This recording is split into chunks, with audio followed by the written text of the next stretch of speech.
नारायण नारायण नारायण गुरुर्ब्रह्मा गुरुर्विष्णु गुरुदेवो महेश्वर गुरु साक्षात् परब्रह्म तस्मै श्री गुरवे नमः। कुंडली कुमारी कुटिले चंडी चराचर सवित्री चामुंडे गुणिनि गुहारिणि गुखे गुरुमूर्ते त्वां नमामि कामाक्षीं। नारायण नारायण नारायण। ఈ లలిత త్రిపుర సుందరి ఆశ్రమము ఈ రావటానికి కారణం ఏమనగా, పూర్వాశ్రమంలో మా తండ్రి గారు రాయల్ ఇండియన్ ఎయిర్ ఫోర్స్లో పనిచేసి హిమాలయాల్లో తిరుగుతూ ఉండేవారు.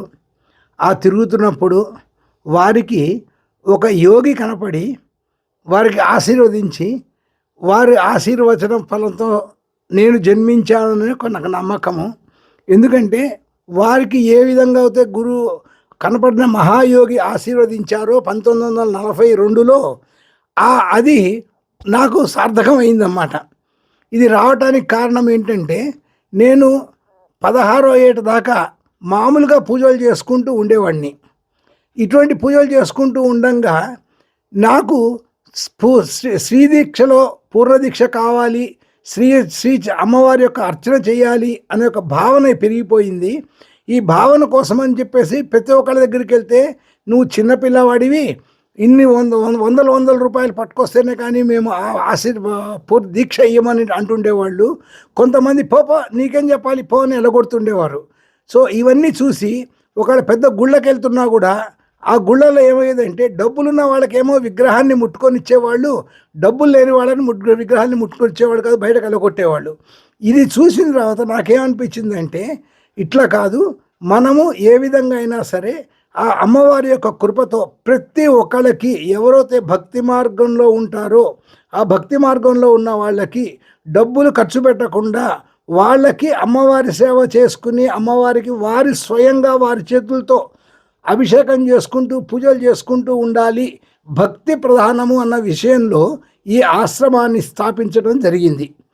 ఇట్లా ఈ ఆశ్రమాన్ని చేసుకుంటూ గురువు యొక్క అన్వేషణలో వెళ్తూ ఉండగా కొంతకాలానికి వేదాంతం సుబ్రహ్మణ్యావధాని గారు, రామదాస్ గారు అని ఇద్దరు నాకు ఇదే అనుగ్రహించారు. ఈ రామదాస్ గారికి ఏంటంటే, ఆయన బ్రాహ్మణేతరుడైనా కూడా అమ్మవారు నాకు కనపడుతుంది అని చెప్పేవారు అన్నమాట. సరే, ఆ వారికి కనపడుతున్నప్పుడు నాకు ఎందుకు కనపడదు అని నేనేం చేశానంటే, దొంగతనంగా కిటికీలోంచి వారు ఏం చదువుతున్నారా అని చూస్తే లలితా సహస్రనామం పుస్తకం అయింది. అమ్మా, ఈ లలితా సహస్రనామంలో ఇంత ఉందా అని చెప్పేసి ఆ లలితా సహస్రాన్ని అఖండంగా ఒక 6 నెలలు చేసేటప్పటికి అమ్మవారి యొక్క అనుగ్రహం వచ్చి వారు నన్ను రికగ్నైజ్, నీ పేరు అనోన్య అని పేరు పెట్టుకున్నారు.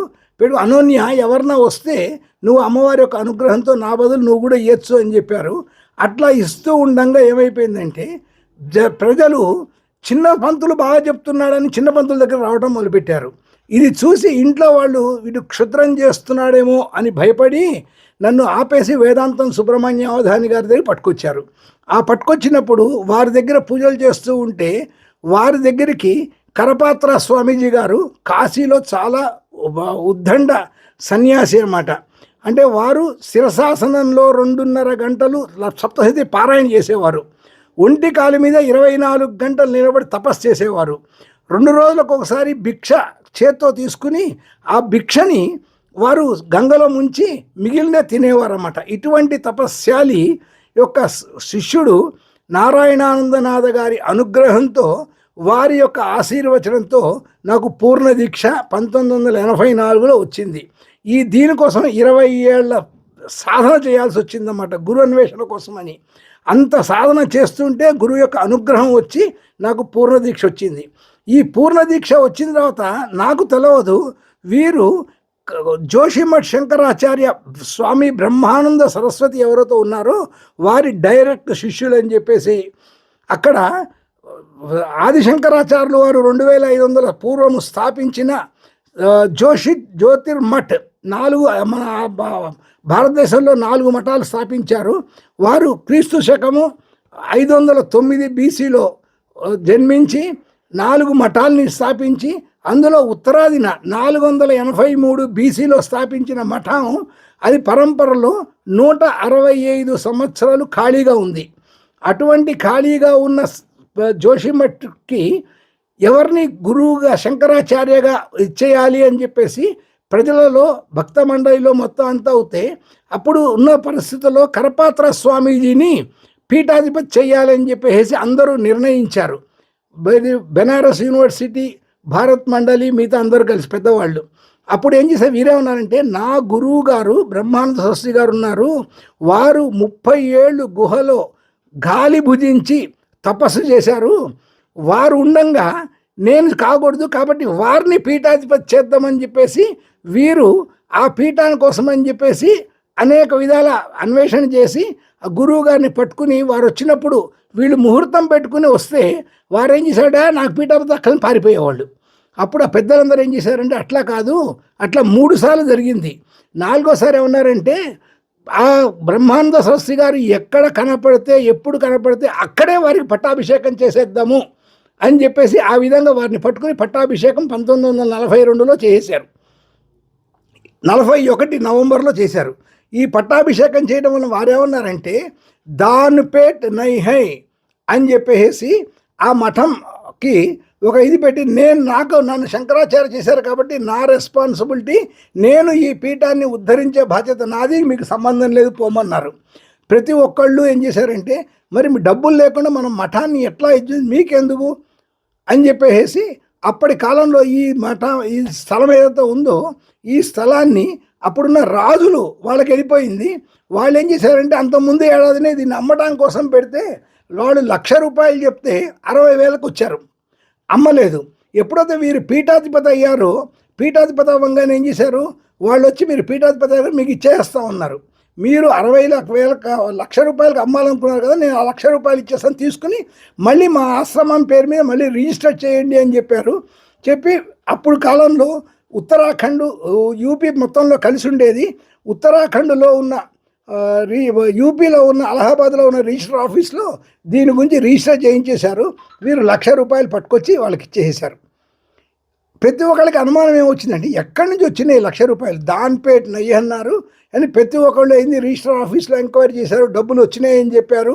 ప్రతి ఒక్కళ్ళు చేసిన ఆఖరికి వీరి దగ్గరకు వచ్చి ఇచ్చేస్తే వీరేమన్నారంటే కృష్ణుడు ద్రౌపదికి ఎక్కడి నుంచి వస్త్రాలు ఇచ్చాడు, కాబట్టి మనం భగవంతుడిని వేడుకుంటే భగవంతుడే అన్నీ చూస్తాడు, మానవ మాత్రల మీద ఆధారపడాల్సిన అవసరం లేదు అని చెప్పేసి వీరు దాన్పేట్ లేకుండా ఈ మఠాన్ని అంతా కూడా సర్చ్ చేసుకుంటూ 12 ఏళ్ళు పీఠాధిపత్యం చేశారు. ఈ పీఠాధిపత్యం చేస్తూ ఉండంగా నాకు ఎప్పుడైతే ఇది చేయిపోయి 1907లో నేనేం చేశానంటే ఆ మహానుభావుడు మా నాన్నకి కనపడి ఎవరైతే ఆశీర్వించారో ఆ మహానుభావుడు అన్వేషణ కోసం అని చెప్పేసి వారు చిరంజీవి అని తెలిసి వారి కోసమని కైలాస మానస సరోవరము ప్రయాణం చేశాను, పరిక్రమ చేశాను. ఇట్లా 5 సార్లు చేసిన తర్వాత ఆఖరికి ఏమైందంటే వారి మహానుభావుడు ఎవరు కాలేదు, ఓ మహావతార్ బాబాజీ నడుచుకుంటూ మేము పైకి ఎక్కుతుంటే కనపడి మాకు రొట్టెలు అవన్నీ ఇచ్చినా కూడా ఆయన గుర్తుపట్టలేదు, మా యొక్క దౌర్భాగ్యం. ఇట్లా గుర్తుపట్టకపోయేటప్పటికీ ఆఖరికి ఏమైందంటే మా ఎత్తో వెనకొచ్చిన ఒక 3 ఆడవాళ్ళు ఉన్నారు, వాళ్ళకి 3కి 3 కట్టెలు ఇచ్చారు వీరు. మేము అన్నాను వీరికి కట్టెలు ఇచ్చినప్పుడు 3కి 3 ఇచ్చారు కదా, నాకంటే ఓన్లీ రొట్టెలు ఇచ్చారు, మన అందరికి సరిపోయేంత, మరి మీరన్నా వారిని గుర్తుపట్టాల్సింది కదంటే గుర్తుపట్టలేదన్నారు. తర్వాత అన్వేషణ చేస్తూ ఉంటే నాన్తిన్ బాబా ఆశ్రమం ఒకటి ఉంది హిమాలయాస్లో, నైనితాల్ దగ్గర. ఈ ఆశ్రమంలో 40 రోజులు తపస్సు చేసుకుంటుంటే అక్కడ ఒక మనిషి యొక్క విగ్రహం, ఒక ఛాయ నాకు కనపడ్డది. ఈ మనిషి ఎవరు అంటే స్వామి బ్రహ్మానంద సరస్వతి అన్నారు. అంటే అప్పటికి వారు శరీరం చాలించేశారు. ఈ స్వామి బ్రహ్మానంద సరస్వతి అంటే ఎవరు అంటే జోషిమఠ్ శంకరాచార్య అన్నారు.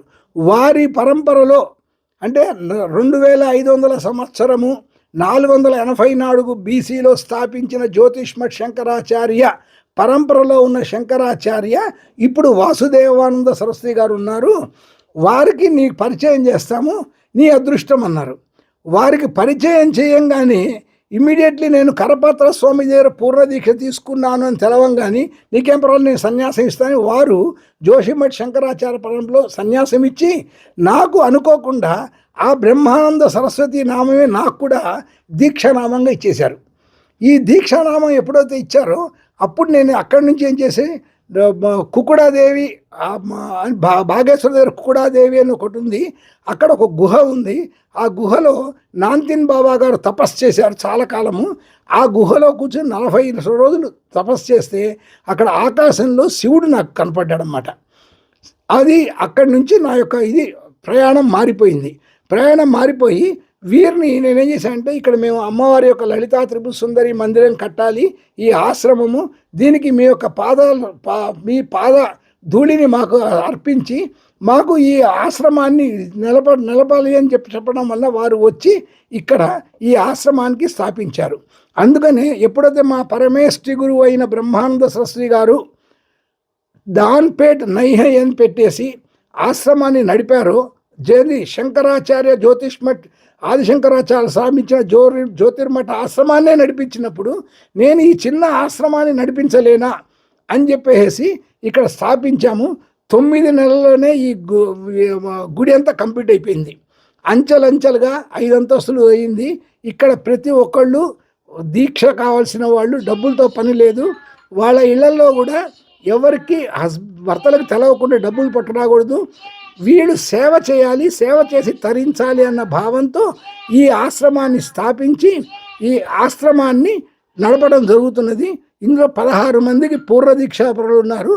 ఫ్యామిలీ జంటలుగా ఇస్తాము భార్యాభర్తలకి.